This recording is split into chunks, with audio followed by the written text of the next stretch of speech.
कल्पना कीजिए, आप एक अंधेरे कमरे में खड़े हैं और आपके सामने एक सीढ़ी है, लेकिन यह सीढ़ी ऊपर नहीं बल्कि समय में पीछे जाती है। हर सीढ़ी 1 लाख साल पीछे ले जाती है। आप चलना शुरू करते हैं। पहली सीढ़ी पर आपके परदादा के परदादा खड़े हैं।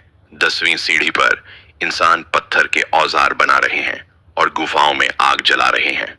50वीं सीढ़ी पर, जिसे हम इंसान कहते हैं, वह दिखता भी नहीं। वहां कुछ ऐसा खड़ा है जो न पूरी तरह बंदर है न पूरी तरह इंसान। और अगर आप यही सीढ़ी चलते रहें लाखों करोड़ों कदम पीछे, तो एक पल ऐसा आएगा जब आपके पूर्वज के पास न आंखें थीं, न दिमाग, न शरीर, सिर्फ एक अणु था जो किसी तरह खुद की नकल बनाना सीख गया था। यह सवाल, हम कहां से आए, इंसान ने हमेशा पूछा है। हर सभ्यता की अपनी कहानी रही है, लेकिन पिछले 200 सालों में वैज्ञानिकों ने चट्टानों में दबी हड्डियों, हमारे डीएनए में लिखे कोड और धरती की परतों में छिपे सुरागों को जोड़कर एक ऐसी कहानी खड़ी की है जो किसी भी मिथक से ज्यादा अद्भुत है। यह कहानी है 3.5 अरब साल के सफर की।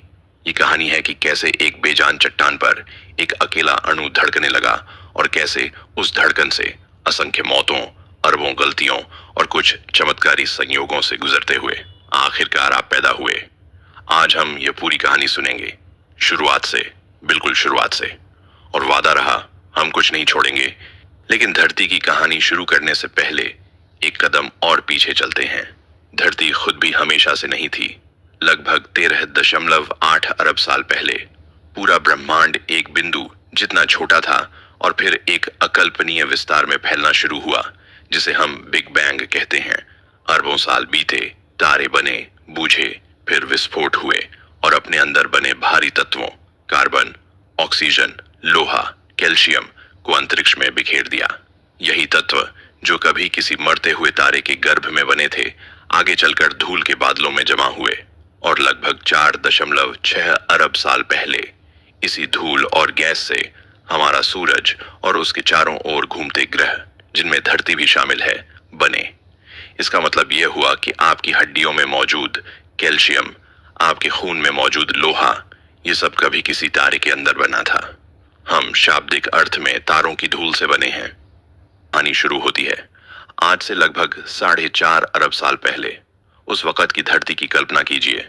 वह जगह जिसे आज हम अपना घर कहते हैं, तब घर कहलाने लायक भी नहीं थी।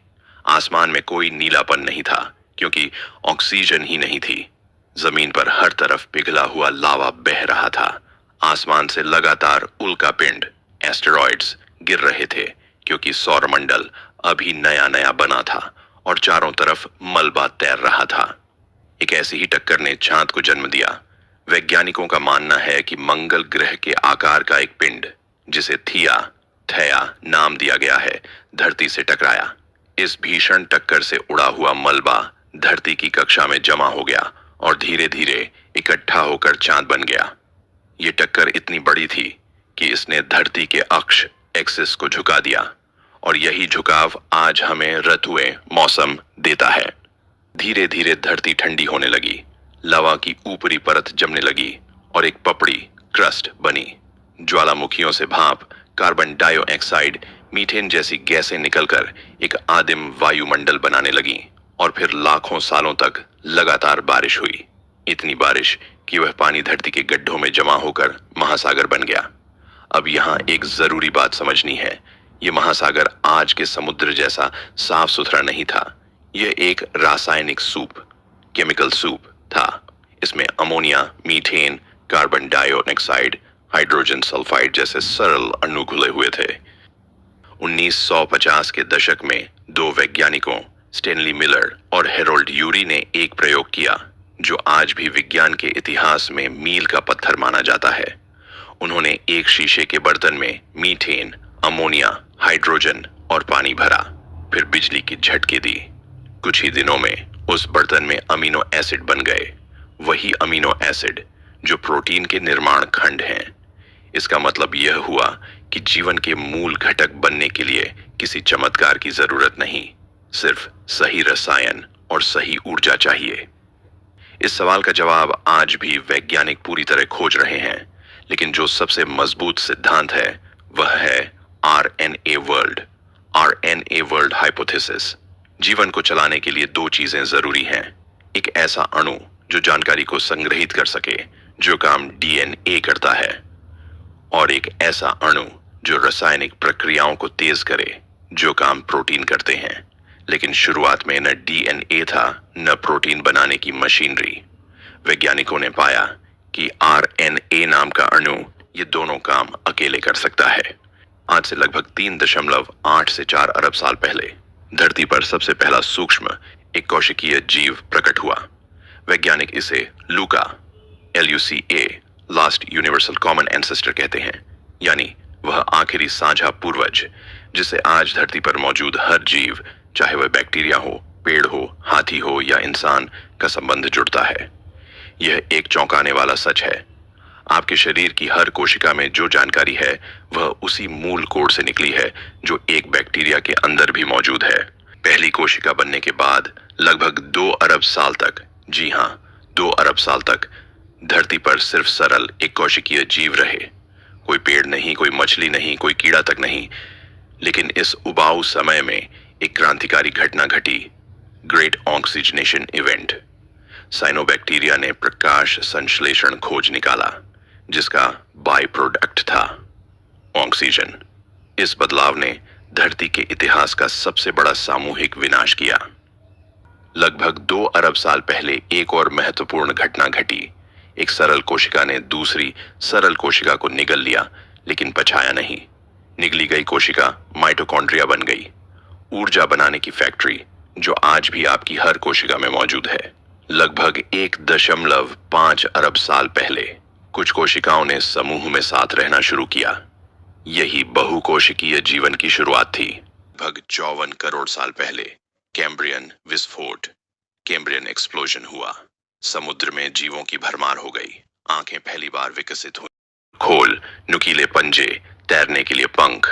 इसी दौर में पिकाया जैसा एक छोटा जीव था, जिसकी पीठ में नोटोकॉर्ड नाम की संरचना थी, जो आगे चलकर रीढ़ की हड्डी में बदली। यह जीव आज के हर रीढ़धारी प्राणी का पूर्वज माना जाता है। लगभग 42 करोड़ मछलियों में से कुछ प्रजातियों ने धरती की तरफ बढ़ना शुरू किया। इसका बेहतरीन उदाहरण है टिकटालिक, मछली और उभयचर के बीच की कड़ी। धीरे धीरे इन जीवों के फेफड़े विकसित हुए, टांगें मजबूत हुईं और वे जमीन पर चलने लगे। यही जीव आगे चलकर उभयचर, फिर सरीसृप में बदले। लगभग 23 करोड़ साल पहले से लेकर 6.6 करोड़ साल पहले तक धरती पर डायनासोरों का साम्राज्य था। इसी दौर में डायनासोरों की परछाई में छोटे छोटे चूहे जैसे जीव रेंगते फिरते थे। यह शुरुआती स्तनधारी थे, रात में सक्रिय रहने वाले, ताकि डायनासोरों की नजरों से बच सकें। लगभग 6.6 करोड़ साल पहले मेक्सिको के युकातान प्रायद्वीप के पास एक विशालकाय उल्कापिंड धरती से टकराया। इस टक्कर ने इतनी धूल राख उड़ाई कि सालों तक सूरज की रोशनी नहीं पहुंच पाई। डायनासोरों का लगभग पूरा साम्राज्य खत्म हो गया, लेकिन छोटे अनुकूलनशील स्तनधारी बच निकले। अगले करोड़ों सालों में स्तनधारियों ने तेजी से विविधता पाई। कुछ व्हेल बने, कुछ चमगादड़, कुछ हाथी, घोड़े, शेर। लगभग 6 करोड़ साल पहले कुछ छोटे स्तनधारियों ने पेड़ों पर रहना शुरू किया। यहीं से प्राइमेट्स का इतिहास शुरू होता है। पहला बदलाव, आंखें चेहरे के आगे आ गईं, जिससे त्रिविम दृष्टि मिली। दूसरा, अंगूठा बाकी उंगलियों के सामने आ गया, विरोधी अंगूठा। तीसरा, दिमाग का आकार धीरे धीरे बढ़ने लगा। लगभग 80 लाख साल पहले अफ्रीका के जंगलों में वानरों के परिवार में से एक शाखा अलग होने लगी। वह शाखा जो आगे चलकर इंसान बनेगी। इंसान चिंपांजी से पैदा नहीं हुआ। इंसान और चिंपांजी दोनों का एक साझा पूर्वज था, जो आज से लगभग 60 से 70 लाख साल पहले जीवित था। सोचिए इसे एक पेड़ की तरह, न कि एक सीढ़ी की तरह। पहला जात होमिनिन है साहेलेंथ्रोपस चार्डेंसिस, जिसके अवशेष चाड़ में मिले लगभग 70 लाख साल। इसके बाद ओरोडेंटुजिनेंसिस लगभग 60 लाख साल पुराना, और फिर आर्डिपिथेक्स जिसमें सबसे मशहूर है आरडी, लगभग 44 लाख साल पुरानी। आरडी पेड़ों पर भी चढ़ सकती थी और जमीन पर 2 पैरों पर भी चल सकती थी। 2 पैरों पर चलना क्यों विकसित हुआ? एक सिद्धांत, घास के मैदानों में शिकारियों को देखना फायदेमंद था। दूसरा, यह ऊर्जा के हिसाब से ज्यादा किफायती है। तीसरा, इससे हाथ खाली हो गए, भोजन, बच्चों, औजारों को ढोने के लिए। शायद यह सारे कारण मिलकर काम कर रहे थे। इसके बाद आता है ऑस्ट्रेलोपिथेक्स। सबसे मशहूर नाम लूसी। 1974 में इथियोपिया में मिला यह कंकाल लगभग 32 लाख साल पुराना मानव विकास के इतिहास की सबसे बड़ी खोजों में गिना जाता है। लूसी का दिमाग चिंपांजी जितना था, लेकिन उसका कूल्हा और पैर की हड्डियां बताती हैं कि वह पूरी तरह 2 पैरों पर चलती थी। लूसी की प्रजाति ऑस्ट्रेलोपिथेक्स अफोरेंसिस लगभग 10 लाख सालों तक अफ्रीका में फल। इसी दौर का एक और सबूत है लाइटोली के पद चिन्ह तंजानिया में मिले लगभग 36 लाख साल पुराने पैरों के निशान ज्वालामुखी की राख में जमे हुए। यह निशान दिखाते हैं कि 3 होमिनिन कंधे से कंधा मिलाकर सीधे खड़े होकर धरती पर चल रहे थे। ऑस्ट्रेलोपिथेकस की वंशावली से एक और शाखा निकली, पैरेंथ्रोपस, रोबस्ट होमिनिन, बड़े जबड़े। यह प्रजाति सख्त रेशेदार पौधे खाने में माहिर थी। लगभग 10 लाख साल पहले यह शाखा विलुप्त हो गई, शायद इसलिए क्योंकि इनकी विशेषज्ञता ही इनकी कमजोरी बन गई, जबकि हमारे पूर्वज लचीले बने रहे। लगभग 25 से 28 लाख साल पहले अफ्रीका में होमो हैबिलिस उभरी, औजार बनाने वाला मानव। यह पहली प्रजाति है जिसे होमो वंशावली में रखा गया। इनका दिमाग ऑस्ट्रेलोपिथेक्स से 50% बड़ा था। इनके औजार ओल्डोवान औजार, बेहद सरल, एक पत्थर को दूसरे से तोड़कर तेज धार बनाना। लगभग 19 लाख साल पहले उभरी होमो इरेक्टस, सीधा खड़ा मानव। इसका शरीर लगभग आज के इंसान जैसा था, दिमाग होमो हैबिलिस से 2 गुना बड़ा। यह अफ्रीका से बाहर निकलने वाली पहली मानव प्रजाति थी।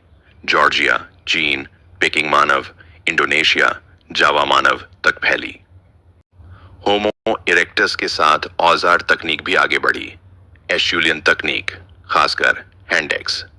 इसे बनाने के लिए दिमाग में पहले से एक मानसिक खाका जरूरी था। यह भी माना जाता है कि होमो इरेक्टस ने आग पर नियंत्रण सीखा।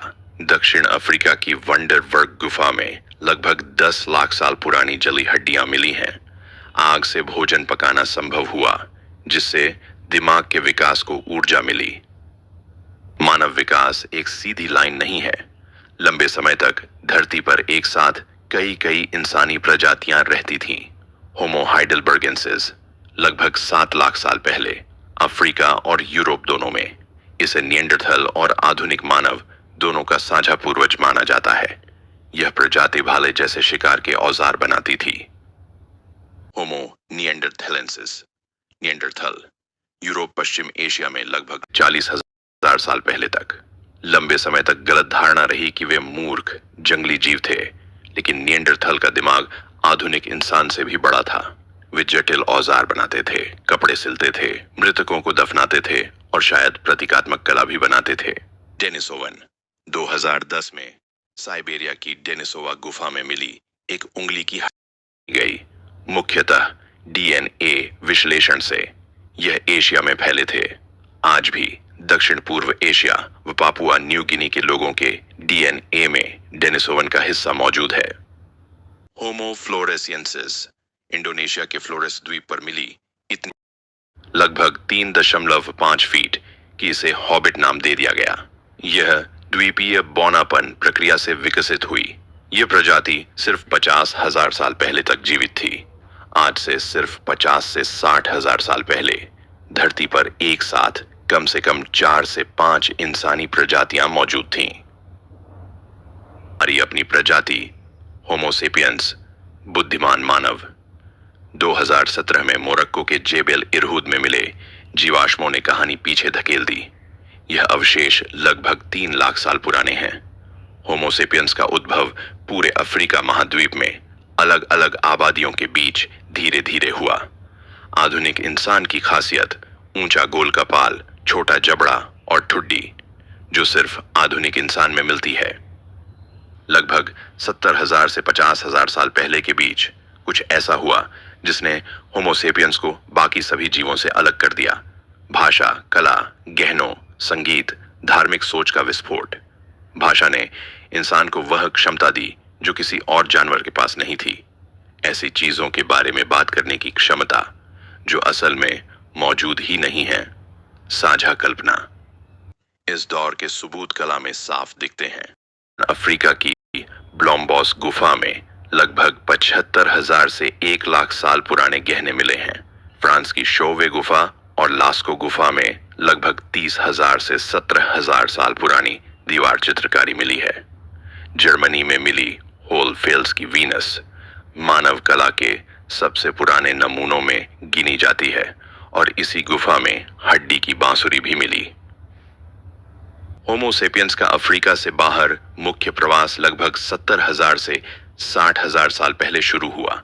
एक छोटा समूह लाल सागर पार करके अरब प्रायद्वीप में दाखिल हुआ। लगभग 65,000 से 50,000 साल पहले इंसान ऑस्ट्रेलिया पहुंचे। समुद्र पार करके, यानी उस दौर में भी नावें बनाने की क्षमता थी। लगभग 45,000 साल पहले इंसान यूरोप पहुंचे, जहां निएंडरथल से सामना हुआ। लगभग 30-20,000 साल पहले इंसानों ने बेरिंजिया नाम के जमीनी पुल को पार करके अमेरिका में प्रवेश किया और धीरे धीरे दक्षिण अमेरिका के आखिरी छोर तक फैल गए। अंटार्कटिका छोड़कर इंसान हर महाद्वीप पर पहुंच चुका था। आधुनिक डीएनए विश्लेषण से पता चला कि अफ्रीका से बाहर रहने वाले हर आधुनिक इंसान के डीएनए में लगभग 1 से 2% हिस्सा निएंडरथल से आया है। दक्षिण पूर्व एशिया व पापुआ न्यू में डेनिसोवन डीएनए का हिस्सा 4 से 6% तक है। निएंडरथल और डेनिसोवन अलग जीव नहीं थे, वे इतने करीबी रिश्तेदार थे कि हमारे पूर्वजों ने उनके साथ परिवार बनाए। निएंडरथल और डेनिसोवन विलुप्त क्यों हुए जबकि होमोसेपियंस बचा रहा? शायद होमोसेपियंस की सामाजिक संरचना बड़ी और सहयोगी थी, शायद भाषा क्षमता बेहतर थी, शायद बदलती जलवायु ने निएंडरथल के शिकार को घटा दिया। सबसे संभावित जवाब, यह कई कारणों का मेल था जिसने धीरे धीरे इन प्रजातियों को इंसान की आबादी में समाहित कर दिया। लगभग 12,000 साल पहले तक हमारे सभी पूर्वज शिकारी संग्रहकर्ता जीवन जीते थे। हिमयुग का अंत होने पर मेसोपोटामिया, सिंधु घाटी, चीन, मध्य अमेरिका अलग अलग जगहों पर स्वतंत्र रूप से इंसानों ने खेती शुरू की। गेहूं, जौ, चावल, मक्का को पालतू बनाया गया, साथ ही भेड़, बकरी, गाय, सुअर को भी। खेती ने सब कुछ बदल दिया। इंसान अब एक जगह बस सकता था। स्थायी गांव बने, फिर कस्बे, फिर शहर। अतिरिक्त भोजन से श्रम विभाजन हुआ। कुम्हार, बुनकर, योद्धा, पुजारी, शासक। जैविक विकास को लाखों साल लगे, लेकिन सांस्कृतिक विकास ने बाकी सब कुछ बेहद तेजी से बदल दिया। पहली भ्रांति, अगर इंसान बंदर से बना तो आज भी बंदर इंसान क्यों नहीं बन रहे? जवाब, इंसान बंदर से नहीं बना, दोनों का एक साझा पूर्वज था। दूसरी भ्रांति, विकास का मतलब हमेशा बेहतर होना है। यह भी सही नहीं, प्राकृतिक चयन का कोई पूर्व निर्धारित लक्ष्य नहीं है। तीसरी भ्रांति, यह सिर्फ एक थ्योरी है। विज्ञान की भाषा में थ्योरी का मतलब अटकल नहीं, यह हजारों सबूतों से पुष्ट सिद्धांत है। 3.5 अरब साल पहले एक अकेला अणु समुद्र की गहराई में खुद की नकल बनाना सीखा। 2 अरब साल तक सूक्ष्म जीव रहे, फिर बहुकोशिकीय जीवन, मछलियां जमीन पर, स्तनधारी, उल्कापिंड, प्राइमेट, 2 पैरों पर खड़ा जीव, पत्थर, आग, भाषा, कला और आखिरकार पूरी धरती नापी गई। आप एक अरबों साल पुरानी कहानी का सबसे ताजा अध्याय हैं।